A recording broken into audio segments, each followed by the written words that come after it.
Dans le cadre des Jeudis du CREDESER, la Faculté des Lettres et Sciences Humaines de l'Université du Burundi a organisé, en date du 27 mars 2025, une conférence débat sous le thème « Les femmes dans le secteur vert et circulaire ». Mesdames Eliane Duhawenimana, doctorante à l'école doctorale de l'Université du Burundi et en même temps enseignante à la Faculté des Lettres et Sciences Humaines, et docteur ingénieur Anaïs Marie de Kejzer, DG de l'Urbaniste, un bureau de recherche et de consultance dans l'environnement, l'urbanisme et la gestion des déchets à Bujumbura, ont présenté les résultats de leurs recherches, à savoir l'évaluation des impacts du changement climatique sur la qualité de l'eau et la production halieutique du lac Tanganyika. Présenté par Eliane Duhawenimana, comment financer ton projet dans le secteur vert et circulaire, présenté par Dr ingénieur Anaïs Marie de Kejzer. Le docteur ingénieur Anaïs Marie de Kejzer a exposé les éléments essentiels que l'on peut retenir de sa présentation. Je vais faire cette présentation aujourd'hui pour partager avec les étudiants et les autres personnes de l'université comment on peut trouver des financements pour des projets dans le secteur vert et circulaire. J'ai commencé en définissant pourquoi c'est important de travailler dans ce secteur, puis j'ai élaboré une méthodologie de 10 étapes. De comment est-ce qu'on peut avoir des projets verts et circulaires. Et la première étape, c'était le fait qu'il faut connaître, il faut savoir où il y a les financements. Et j'ai présenté différentes entités qui ont des financements, par exemple les fonds globaux du climat, où beaucoup de pays du monde contribuent financièrement à ces fonds-là pour que ces fonds-là alors soient investis dans les pays comme le Burundi. Par exemple, le Fonds vert de l'environnement qui investit au Burundi 250 millions de dollars pour les entreprises vertes et circulaires. Et aussi d'autres comme les philanthropies, comme les Nations Unies, comme les banques de développement, comme la Banque mondiale, la Banque africaine de développement. Chez les Nations Unies, la PNUD, par exemple, encourage et aussi finance des projets dans le secteur vert et circulaire. Différentes ambassades qui ont chacun les points sur lesquels ils se concentrent, et aussi l'aspect des crédits carbone. Et les crédits carbone, c'est un marché international sur lequel les projets qui sont négatifs en carbone peuvent vendre ça à des entreprises internationales qui mettent trop de carbone dans l'environnement, surtout dans les pays développés. Eux, ils veulent en fait réduire leur empreinte carbone et donc ils achètent des carbones négatifs. Et pour l'instant, c'est pas encore vraiment quelque chose qui est fait au Burundi, mais c'est fait à l'échelle globale et il y a beaucoup d'opportunités pour que le Burundi aussi profite de ce système international qui existe. Et voilà, et ma conclusion, c'était persévérer.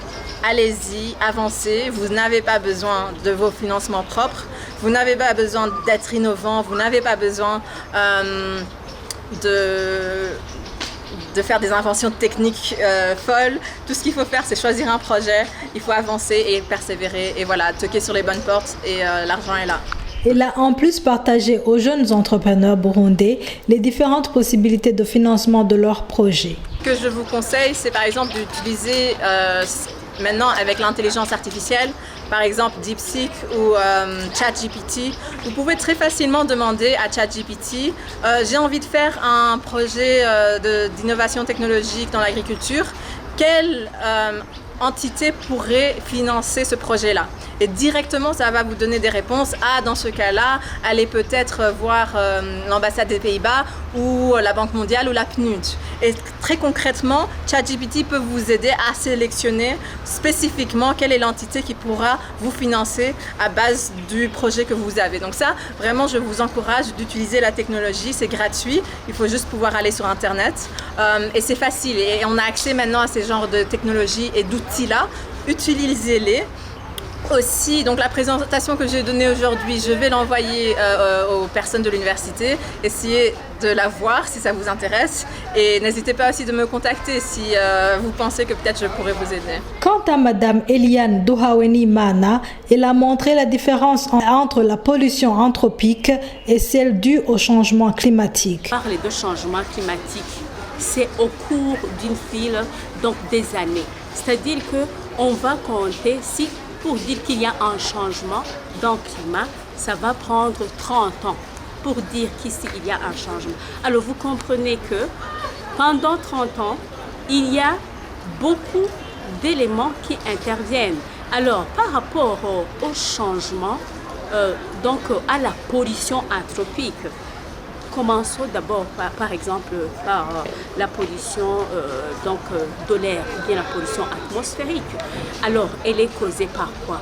Elle est causée par les gaz à effet de serre. D'où proviennent ces gaz à effet de serre?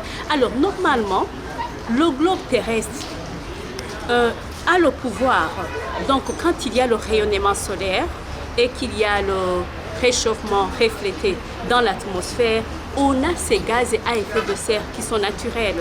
Mais qu'est-ce qui s'est passé? Avec l'industrialisation, avec beaucoup d'activités de l'homme, on a vu que les gaz à effet de serre se sont multipliés. Alors, ces gaz à effet de serre sont causés par les activités anthropiques. Alors, à la longue, ils causent le changement climatique. Alors, je pense que vous comprenez que c'est l'une qui entraîne l'autre. Alors, les activités anthropiques polluantes peuvent entraîner à la longue un changement climatique. Alors, on peut dire par exemple la pollution du lac.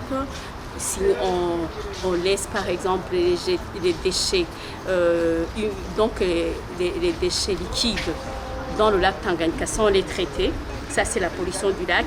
Et à la longue, qu'est-ce que ça va faire? Ça va monter par exemple les paramètres chimiques, physico-chimiques de l'eau. Et qu'est-ce qui va se passer?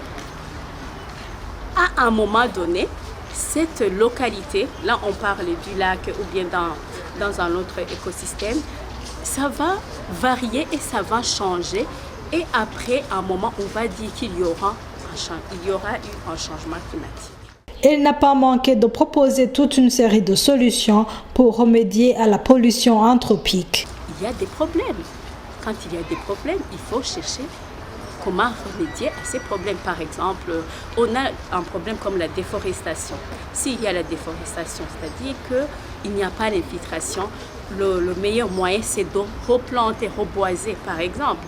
L'autre moyen, quand on déverse les déchets qui n'est pas traités dans le lac, il faut chercher des stations d'épuration, donc pour chaque entreprise ou bien pour chaque industrie, pour essayer d'épurer, donc de traiter les déchets qui proviennent de votre entreprise. Et les décideurs politiques, il faut qu'ils prennent compte de ces mesures.